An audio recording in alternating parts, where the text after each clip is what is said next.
ಶ್ರೀಕೃಷ್ಣಾಯ ನಮಃ. ವಸುದೇವಸುತಂ ದೇವಂ ಕಂಸಚಾಣೂರಮರ್ದನಂ ದೇವಕೀ ಪರಮಾನಂದಂ ಕೃಷ್ಣಂ ವಂದೇ ಜಗದ್ಗುರುಂ. ಬ್ರಹ್ಮಸ್ಥಾನ ಸರೋಜಮಧ್ಯವಿಲಸಚ್ಛೀತಾಂಶು ಪೀಠಸ್ಥಿತಂ ಸ್ಫೂರ್ಜತ್ಸೂರ್ಯರುಚಿಂ ವರಾಭಯಕರಂ ಕರ್ಪೂರಕುಂದೋಜ್ವಲಂ ಶ್ವೇತಸ್ರಗ್ವಸನಾನುಲೇಪನಯುತಂ ವಿದ್ಯುದೃಚಾ ಕಾಂತಯಾ ಸಂಶ್ಲಿಷ್ಟಾರ್ಧತನುಂ ಪ್ರಸನ್ನವದನಂ ವಂದೇ ಗುರುಂ ಸಾದರಂ. ಶ್ರೀ ಗುರುಭ್ಯೋ ನಮಃ. ಲಂಬೋದರಂ ಪರಮಸುಂದರಮೇಕದಂತಂ ರಕ್ತಾಂಬರಂ ತ್ರಿನಯನಂ ಪರಮಂ ಪವಿತ್ರಂ ಉದ್ಯದ್ದಿವಾಕರಕರೋಜ್ವಲಕಾಯಕಾಂತಂ ವಿಘ್ನೇಶ್ವರಂ ಸಕಲವಿಘ್ನಹರಂ ನಮಾಮಿ. ತ್ವಾಂ ದೇವ ವಿಘ್ನದಲನೇತಿ ಚ ಸುಂದರೇತಿ ಭಕ್ತಿಪ್ರಿಯೇತಿ ಸುಖದೇತಿ ಫಲಪ್ರದೇತಿ ವಿದ್ಯಾಪ್ರದೇತ್ಯಗಹರೇತಿ ಚ ಯೇ ಸ್ತುವಂತಿ ತೇಭ್ಯೋ ಗಣೇಶವರದೋ ಭವನಿತ್ಯಮೇವ. ಶ್ರೀ ಮಹಾಗಣಪತಯೇ ನಮಃ. ಯಾ ಕುಂದೇಂದು ತುಷಾರಹಾರಧವಳ ಯಾ ಶುಭ್ರವಸ್ತ್ರಾವೃತ ಯಾ ವೀಣಾ ವರದಂಡಮಂಡಿತಕರ ಯಾ ಶ್ವೇತಪದ್ಮಾಸನ ಯಾ ಬ್ರಹ್ಮಾಚ್ಯುತಶಂಕರಪ್ರಭೃತಿಭಿರ್ದೇವೈಃ ಸದಾ ವಂದಿತಾ ಸಾ ಮಾಂ ಪಾತು ಸರಸ್ವತೀ ಭಗವತಿ ನಿಶ್ಶೇಷಜಾಡ್ಯಾಪಃ. ಶ್ರೀ ಸರಸ್ವತ್ಯೇ ನಮಃ. ವೇದಾರ್ಥತತ್ವವಿಶದೀಕರಣೇನ ಪುಂಸಾಂ ಉಚ್ಚೈರ್ಗತಿಂ ಜಗತಿ ಯೋ ದಯಾಯ ವಿಧಾತುಂ ರಮ್ಯಾಂ ಪುರಾಣಪದವೀಂ ಪ್ರಣಿನಾಯ ತಸ್ಮೈ ಲೋಕೇಶವೈಭವಪುಷೇ ಋಷಯೇ ನಮಸ್ತಾತ್. ಜಯತಿ ಪರಾಶರಸೂನುಃ ಸತ್ಯವತಿ ಹೃದಯನಂದನೋ ವ್ಯಾಸಃ ಯಸ್ಯಾಸ್ಯ ಕಮಲಕಲಿತಂ ವಾङ्ಮಯಮೃತಂ ಜಗತ್ಪಿಬತಿ. ಶ್ರೀವ್ಯಾಸಾಯ ನಮಃ. ನಾರಾಯಣಂ ನಮಸ್ಕೃತ್ಯ ನರಂ ಚೈವ ನರೋತ್ತಮಂ ದೇವೀಂ ಸರಸ್ವತೀಂ ವ್ಯಾಸಂ ತತೋ ಜಯಮುದೀರಯೇತ್. ಕನಕರುಚಿದುಕೂಲಃ ಕುಂಡಲೋಲ್ಲಾಸಿಗಲ್ಲಃ ಶಮಿತಭುವನಭಾರಃ ಕೋಪಿ ಲೀಲಾವತಾರಃ ತ್ರಿಭುವನಸುಖಕಾರಿ ಶೇಷಶಾಯೀ ಮುಕುಂದೋ ಪರಿಕಲಿತರಮಾಂಗೋ ಮಂಗಲಂ ನಸ್ತನೋತು. ನಮಾಮಿ ಗೋವಿಂದ ಪದಾರವಿಂದಂ ಸದೇಂದಿರಾನಂದನಮುತ್ತಮಾಡ್ಯಂ ಜಗಜ್ಜನಾನಾಂ ಹೃದಿ ಸನ್ನಿವಿಷ್ಟಂ ಮಹಾಜನೈಕಾಯನಮುತ್ತಮೋತ್ತಮಂ. ನಮಸ್ತೆ ಚಕ್ರಹಸ್ತಾಯ ಶಾನ್ಗಹಸ್ತಾಯ ತೇ ನಮಃ. ನಂದಹಸ್ತಾಯ ತೇ ವಿಷ್ಣೋ ಶಂಖಹಸ್ತಾಯ ತೇ ನಮಃ. ಓಂ ನಮೋ ವಾಸುದೇವಾಯ ನಮಃ ಸಂಕರ್ಷಣಾಯ ಚ ಪ್ರದ್ಯುಮ್ನಾಯ ನಮಸ್ತುಭ್ಯಂ ಅನಿರುದ್ಧಾಯ ತೇ ನಮಃ. ಯಾತ್ವರ ಮಂದರೋದ್ಧಾರೆ ಯಾತ್ವರ ನತರಕ್ಷಣೆ ಮಯ್ಯಾರ್ತೆ ಕರುಣಾಮೂರ್ತೆ ಸಾತ್ವರ ಕ್ವಗತಾಹರೆ ಕ್ಷೀರೋ ದಧಾವ ಮರದಾನ ವಯೂಥಪಾನ ಮುನ್ಮತ್ನತಾಮೃತಲಬ್ಧಯ ಆದಿದೇವಃ ಪೃಷ್ಟೇನ ಕಚ್ಚಪವಪುರ್ವಿದಧಾರ ಗೋತ್ರಂ ನಿದ್ರಾಕ್ಷಣೋದ್ರಿ ಪರಿವರ್ತಕ ಶಾಣಕಂಡೂಃ. ಓಂ ಕೂರ್ಮಾಯ ನಮಃ. ಪ್ರಿಯ ಬಾಂಧವರೇ, ನಮ್ಮ ಈ ಶ್ರೀ ಲಾಲೀಕೃಷ್ಣ ಚಾನಲ್ಗೆ ಸ್ವಾಗತ.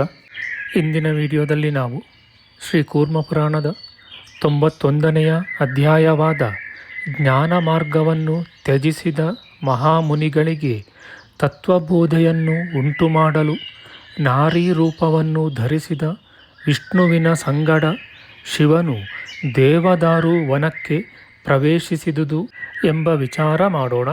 ಶ್ರೀಕೃಷ್ಣಾಯ ನಮಃ.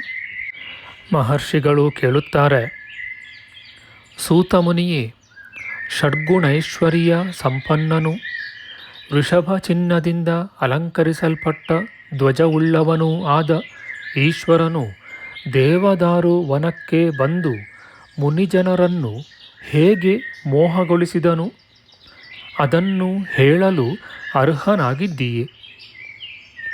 ಸೂತಮುನಿಯು ಹೀಗೆಂದನು. ಪೂರ್ವಕಾಲದಲ್ಲಿ ದೇವತೆಗಳಿಂದಲೂ ಸಿದ್ಧರಿಂದಲೂ ಸೇವಿಸಲ್ಪಟ್ಟ ರಮಣೀಯವಾದ ದೇವದಾರು ವನದಲ್ಲಿ ಪುತ್ರ ಕಳತ್ರಗಳಿಂದ ಕೂಡಿ ಸಾವಿರಾರು ಮಂದಿ ತಪಸ್ವಿಗಳು ತಪವನ್ನು ಆಚರಿಸಿದರು. ಮಹರ್ಷಿಗಳು ಅನೇಕ ವಿಧವಾದ ಪ್ರವೃತ್ತಿ ಮಾರ್ಗದ ಕರ್ಮವನ್ನು ಯಥಾವಿಧಿಯಾಗಿ ಮಾಡುತ್ತಾ ನಾನಾ ವಿಧವಾದ ಯಜ್ಞಗಳನ್ನು ತಪಶ್ಚರ್ಯೆಯನ್ನು ಮಾಡುತ್ತಿರುವರು. ತರುವಾಯ ತ್ರಿಶೂಲಧರನಾದ ಮಹೇಶ್ವರನು ಪ್ರವೃತ್ತಿ ಮಾರ್ಗದಲ್ಲಿ ಆಸಕ್ತವಾದ ಮಾನಸವುಳ್ಳ ಆ ಮಹರ್ಷಿಗಳಿಗೆ ನಿರಂತರವಾದ ದೋಷವನ್ನು ತೋರ್ಪಡಿಸಲೋಸ್ಕರ ದಾರುವನವನ್ನು ಪ್ರವೇಶ ಮಾಡಿದನು. ಮಹೇಶ್ವರನು ಲೋಕಕ್ಕೆ ಸುಖಕರನೂ ಆದ ಪರಮೇಶ್ವರನು ಜಗತ್ತಿಗೆ ಗುರುವಾದ ವಿಷ್ಣುವನ್ನು ತನ್ನ ಪಾರ್ಶ್ವದಲ್ಲಿ ಕರೆದುಕೊಂಡು ನಿವೃತ್ತಿ ಧರ್ಮವಾದ ವಿಜ್ಞಾನವನ್ನು ಸ್ಥಾಪನ ಮಾಡುವುದಕ್ಕೋಸ್ಕರ ಪ್ರವೇಶ ಮಾಡಿದನು. ಆಗ ಬಹಳ ವಿಸ್ತಾರವೂ ಸುಮಾರು 20 ವರ್ಷಗಳಿಂದ ಕೂಡಿರುವುದೂ ಆದ ಸುಂದರ ವೇಷವನ್ನು ವಿಷ್ಣುವು ಸ್ವೀಕರಿಸಿ ಬಂದನು. ಆ ಸಮಯದಲ್ಲಿ ಈಶ್ವರನು ವಿಲಾಸ ಚೇಷ್ಟೆಗಳಿಂದ ಆಲಸನು, ಮಹತ್ತಾದ ಬಾಹು ಉಳ್ಳವನು, ಸ್ಥೂಲವಾದ ದೇಹ ಉಳ್ಳವನು ಮತ್ತು ಸುಂದರವಾದ ನೇತ್ರಗಳುಳ್ಳವನೂ ಆಗಿ ಕಾಣಿಸಿಕೊಂಡನು.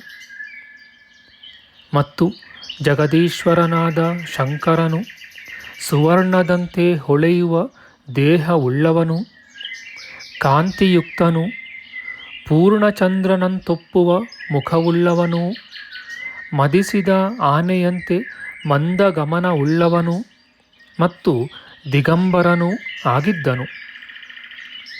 ಷಡ್ಗುಣೈಶ್ವರ್ಯ ಸಂಪನ್ನನಾದ ಶಿವನು ಸರ್ವವಿಧ ರತ್ನಗಳಿಂದ ಅಲಂಕರಿಸಲ್ಪಟ್ಟ ಸುವರ್ಣಮಯವಾದ ಹಾರವನ್ನು ಧರಿಸಿಕೊಂಡು ಹಸನ್ಮುಖನಾಗಿ ಬರುತ್ತಲಿರುವನು.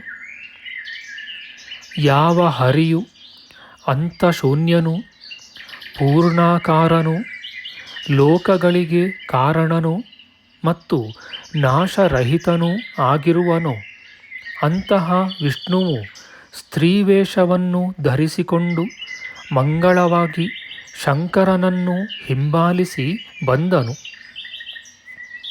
ಅಂತಹ ಸುಂದರವಾದ ಸ್ತ್ರೀರೂಪವು ಪೂರ್ಣಚಂದ್ರನಂತೆ ಶೋಭಿಸುವ ಮುಖವುಳ್ಳದ್ದು, ಸ್ಥೂಲ ಮತ್ತು ಉನ್ನತವಾದ ಸ್ತನಗಳುಳ್ಳದ್ದು, ಶುಭ್ರವಾದ ಮಂದಹಾಸವುಳ್ಳದ್ದು, ಪ್ರಸನ್ನವಾದುದು ಮತ್ತು ಧ್ವನಿ ಮಾಡುವ ಗೆಜ್ಜೆಗಳನ್ನು ಧರಿಸಿರುವುದು ಆಗಿತ್ತು.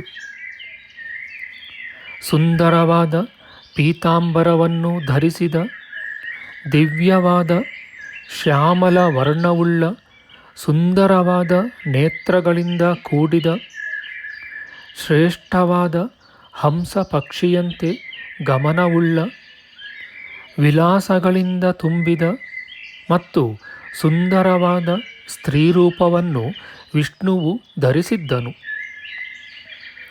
ಭಗವಂತನು ಸರ್ವನಿಯಾಮಕನೂ ಆದ ಈಶ್ವರನು ಮಾಯೆಯಿಂದ ಜಗತ್ತನ್ನು ಮೋಹಗೊಳಿಸುತ್ತ ಸ್ತ್ರೀರೂಪಧರನಾದ ವಿಷ್ಣುವಿನೊಡನೆ ದೇವದಾರು ವನದಲ್ಲಿ ಸಂಚಾರ ಮಾಡಿದನು. ದೇವಾಧಿದೇವನು, ಪಿನಾಕಾಯುಧವುಳ್ಳವನು ಮತ್ತು ಜಗತ್ತಿಗೆ ನಿಯಾಮಕನೂ ಆದ ಈಶ್ವರನು ಅಲ್ಲಲ್ಲಿ ಸಂಚರಿಸುತ್ತಿರುವುದನ್ನು ನೋಡಿ ಮಾಯೆಯಿಂದ ಮುಗ್ಧರಾದ ಮುನಿಸ್ತ್ರೀಯರು ಅವನನ್ನು ಹಿಂಬಾಲಿಸಿದರು. ಸಮಸ್ತ ಪತಿವ್ರತಾ ಸ್ತ್ರೀಯರು ಕಾಮಪೀಡಿತರಾಗಿ ಲಜ್ಜೆಯನ್ನು ಬಿಟ್ಟು ಜಾರಿಹೋದ ಆಭರಣವುಳ್ಳವರು ಮತ್ತು ವಿಲಾಸವತಿಯರೂ ಆಗಿ ಈಶ್ವರನೊಡನೆ ಸಂಚರಿಸಲು ಆರಂಭ ಮಾಡಿದರು. ಯಾವ ಋಷಿಕುಮಾರರು ತರುಣರು ನಿಗ್ರಹಿಸಿದ ಮಾನಸ ಉಳ್ಳವರೂ ಆಗಿದ್ದರೋ ಅವರೆಲ್ಲರೂ ಕಾಮವಿಕಾರ ಪೀಡಿತರಾಗಿ ಸ್ತ್ರೀರೂಪಿಯಾದ ವಿಷ್ಣುವನ್ನು ಹಿಂಬಾಲಿಸಿದರು. ವಿಲಾಸವತಿಯರಾದ ಅನೇಕ ಮುನಿಪತ್ನಿಯರು ಬಹಳ ಸುಂದರನಾಗಿರುವ ಸಪತ್ನೀಕನಾಗಿ ಸಂಚರಿಸುತ್ತಿದ್ದ ಈಶ್ವರನನ್ನು ನಾಯಕನಂತೆ ಭಾವಿಸಿ ಗಾಯನ, ನರ್ತನ ಮುಂತಾದ ಚೇಷ್ಟೆಗಳನ್ನು ಆರಂಭಿಸಿದರು. ಆ ತರುಣ ಮುನಿಕುಮಾರರು ಆದಿದೇವನು ಸುಂದರವಾದ ನಾರಿ ವಿಗ್ರಹ ಉಳ್ಳವನು ಮತ್ತು ಲಕ್ಷ್ಮೀಪತಿಯೂ ಆದ ವಿಷ್ಣುವನ್ನು ನೋಡಿ ಸಮೀಪಕ್ಕೆ ಬಂದು ಮಂದಹಾಸ ಮಾಡುತ್ತಲೂ ಮತ್ತೆ ಕೆಲವರು ಅವನೊಡನೆ ಸಂಚಾರ ಮಾಡುತ್ತಲೂ ಇದ್ದರು.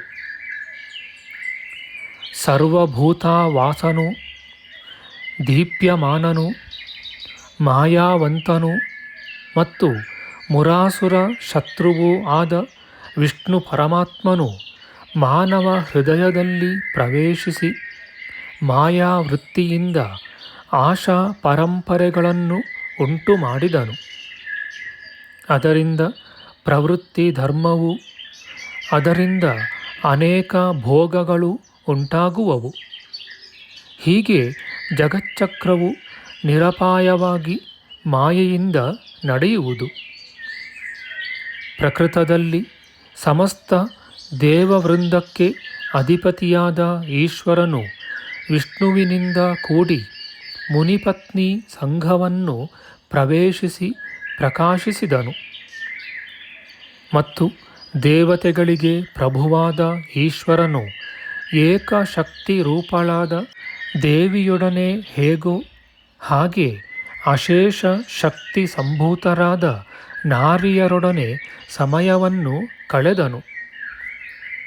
ಸರ್ವಜ್ಞನಾದ ಶಂಕರನು ಸೃಷ್ಟಿ ರಚನೆಯಲ್ಲಿ ಉನ್ಮುಖನಾಗಿ ಪುನಃ ಪುನಃ ಮುಖ್ಯವಾದ ಮತ್ತು ಉದ್ರಿಕ್ತ ರಜೋಗುಣವುಳ್ಳ ಪ್ರಧಾನವನ್ನು ಪ್ರೇರೇಪಿಸುವನು. ಹರಿಯು ತನ್ನ ಸತ್ವಗುಣ ಸ್ವಭಾವವನ್ನು ಹೊಂದಿ ಪಾಲಿಸಲು ಉದ್ಯುಕ್ತನಾದನು. ಹೀಗೆ ಆದಿದೇವನಾದ ಶಂಕರನು ಸರ್ವಕಾಲಗಳಲ್ಲಿಯೂ ವಿಹರಿಸುತ್ತಿದ್ದನು. ಆಗ ಅಲ್ಲಿದ್ದ ಮುನಿಜನರು ತಮ್ಮ ಭಾರ್ಯೆಯರನ್ನು ಮೋಹಗೊಳಿಸುತ್ತಿದ್ದ ರುದ್ರನನ್ನು, ತಮ್ಮ ಕುಮಾರರನ್ನು ಮೋಹಗೊಳಿಸುತ್ತಿದ್ದ ವಿಷ್ಣುವನ್ನು ನೋಡಿ ಅತಿಶಯವಾದ ಕೋಪವನ್ನು ಹೊಂದಿದರು.